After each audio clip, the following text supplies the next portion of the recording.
what is AWS? And before I start talking, why should you listen to me? So my name is Adetayo Ibijamalusi. I retired my 9 to 5 at age 28. I'm 29 years old right now. And here are my offer letters. I've actually been able to receive over $1 million in offer letters. This one is for $135,000 a year. I'm gonna go pretty fast, so just because I've gone over this in other videos.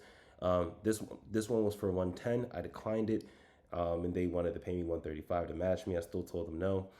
This one was for $150,000. Total compensation was $180,000. This one was for $176,000 a year. This one was for $200,000 a year, $95 an hour, and this one was for $140,000 a year. And so now, who I am and what do I do, right? So I was making $489,000 a year.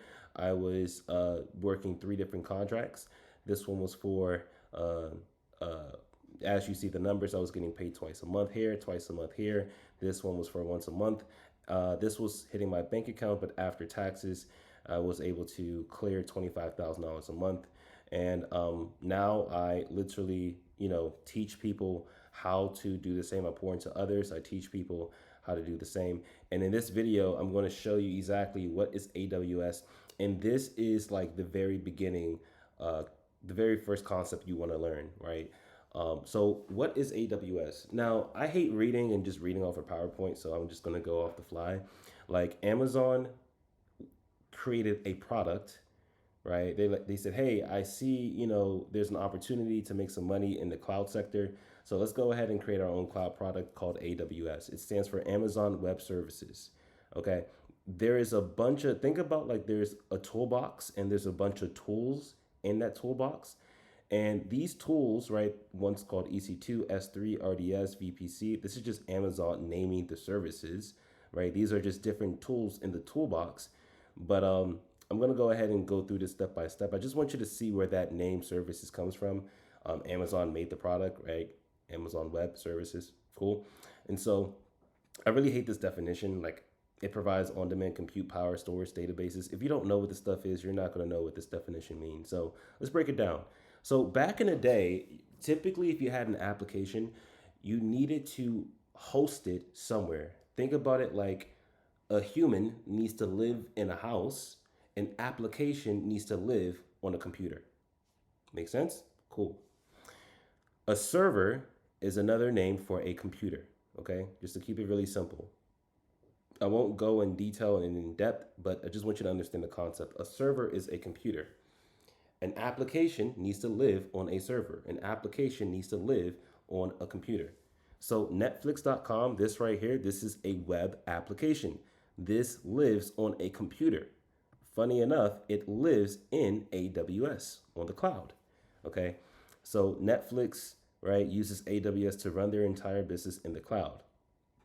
Now, back in the day, right, let's say PayPal or Amazon or like a company that was created back in the day, right, Microsoft, they had applications. Before, you needed to go ahead and buy a server. Look how expensive that is, 32,000. So I'm in Europe. I'm in Portugal right now. So I'm on vacation. So that's why you see the euros. But literally, look at this. Look how much money you have to spend to get access to a server, right? Applications are going to live there so that other people on other, other homes, like 100 of my friends can connect to my server, can connect to my application and use my application, can connect to Netflix and watch videos. It depends on what the application is. If I created a video game called Call of Duty or, 2K, right, the application, and I host it on a server, let's say I have 1,000 friends, instead of, like I can install the application on my server, make it publicly accessible for people to connect to that server so they can play the video game or they can interact with the application. They can interact with the application. Okay. So back in the day, you need to buy servers. It's pretty expensive to set them up. You need to be technically inclined to set them up and you need to manage everything. Let's just say instead of 1,000 people, now you have 1,000,000 people, and a month later, everybody tells their friends about your application. 2K is amazing. Call of Duty is amazing. And now instead of 1,000 people, there's 1,000,000 people. Well, your server is going to crash, right? So you need to buy more servers. It's more expensive, and then to set it up, it's just a headache to manage, right? So AWS does all that for you, right? You can install your virtual computer, your virtual server, right? Your virtual server, okay? Called Amazon has a product called EC2. It has a service called EC2 where you don't have to buy a server. You can just rent their server, spin it up, and then install your application on there. Literally, I have this in my company. Like in my company, we use AWS. I have an application. I create an EC2, which is a virtual computer. It's a virtual server, and I install my application on my virtual machine. Like literally, this is not really active right now. Actually, I don't think you guys can. I don't think you can see it. Yeah, right. This right here is installed on AWS. It's not active right now, but this is my application that we're building. Okay, so instead of having right, instead of having a, I don't have to go and buy a server that's expensive. I can just go to AWS and rent it. Okay. So you can build, so what can you do with AWS? You can build an application and you can launch applications quickly and scale as you grow. Like you can deploy it. You can store your data securely. I'm not going to read this 'cause I hate reading like a PowerPoint stuff. But pretty much you can like build things. You can build a product. Like this right here is used to automatically apply for jobs for you. I'm doing this for my students, right? So that they can get access to this and they don't have to apply. There's an AI that can apply for you and it can tailor your resume towards the job description, yada, yada, yada. And so once you build your EC2 and you deploy the application on there, you only pay for what you use, right? So there's no upfront cost. There's no like 32,000, 17,000, you don't need to pay that stuff, okay? And there's different types of services. Like for the database, literally this email and password, like this information is stored on a database. So when I type it in, blah, blah, and I type in my password, right? 1234, 1234, whatever. Like, let's just say this is my email and this is my password. It's going to go on the database, the back end. It's going to check to see, hey, does this email and password, is this the correct one? If it is, it's going to let me in. Okay, that's how like databases work. It's used to store information. You can use it in different ways, but just trying to make it very simple for you guys. You can use VPC for networking. There's a bunch of different things you can use AWS for. But for this video, I'm just going to keep it simple. IAM is for security. CloudWatch is for monitoring stuff. I'm not going to go in depth in what these services are, but it's just to show you AWS is a way to use different tools in the toolbox, different services for, different use cases. And so how does this work?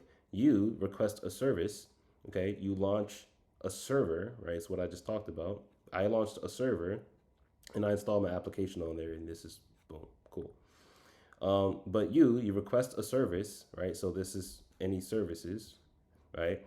You launch a server, so you're going to use this EC2 virtual server. You launch a server in AWS Cloud.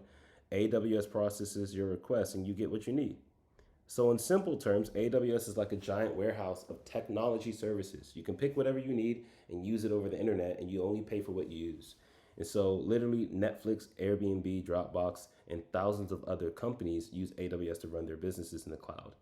And the one key takeaway I want you to understand is AWS gives you everything you need to build, run, and scale your applications in the cloud without buying or managing physical servers.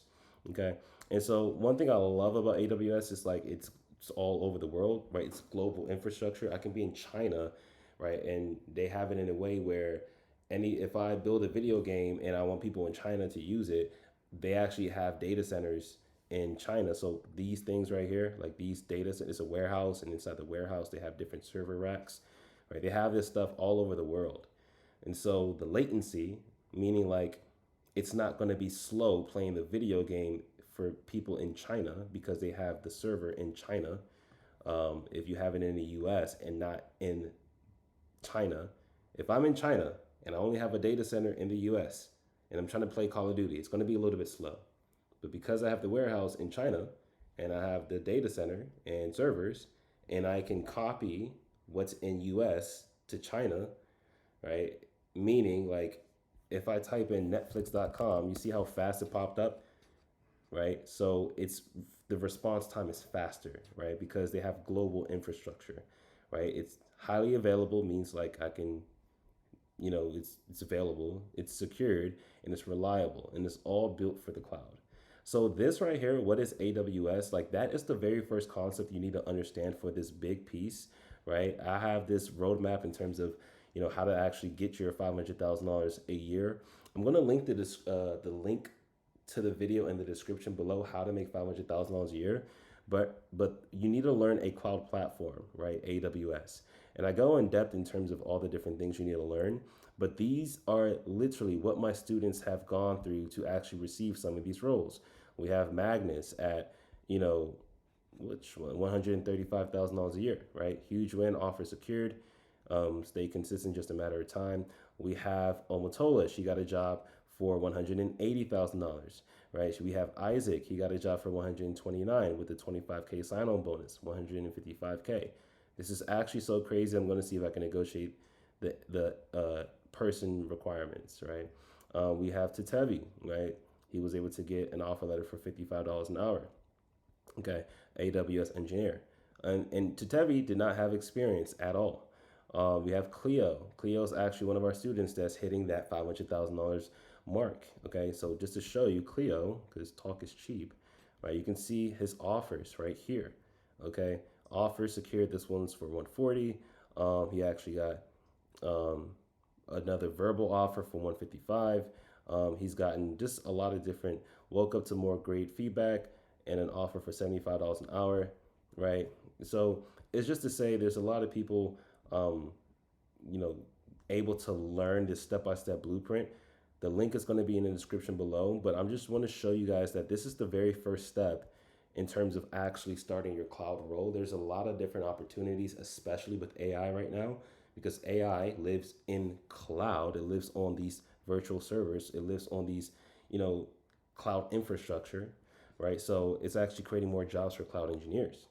And so, but what is AWS? AWS is like the first thing that you need to understand to actually become a cloud engineer. There's different cloud roles like cloud administrator. There's, cloud, you can be a cloud IAM engineer, right? But nonetheless, knowing what AWS is the first thing that you need to learn. And so once again, I highly recommend that you watch the video, how to make $500,000 a year, step by step. It's going to go over this process right here.